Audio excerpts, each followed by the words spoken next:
bir qush bo'lar ekanda. Uchib yurib uzoqlarga borar ekan. Bolalariga rizq olib kelar ekan. Bir paytlar keladi, xoriydi, charchaydi, qariydi. O'sha uchib borib rizq olib kelishga yaramay qolar ekan. Quvvat yetmay qolar ekan. O'tirgan joyida o'zini etidan yulib bolasiga berar ekan. Bolasini boqar ekan. Qush halok bo'ladi. Bolalar uni bo'sadi. Aslida o'sha qush siz otingiz. O'sha qush men otam. O'sha qush siz otingiz. Ularni shunaqa saqlash kerak, asrash kerak.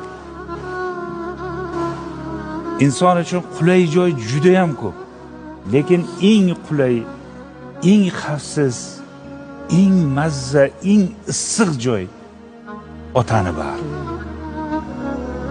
Otangizni mahkam quchoqlaganingizda o'zingizni baxtiyor his qilasiz. Ana shu baxtlaringni ehtiyot qilinglar, otasi borlar.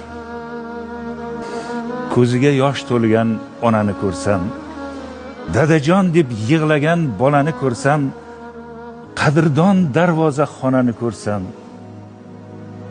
dadajonim sizni eslayman. O'tirib yodlaymiz, ko'zimizda yosh, jimgina dodlaymiz, ko'zimizda yosh. Allohdan tilayman o'zimga bardosh. Dadajonim sizni eslayman.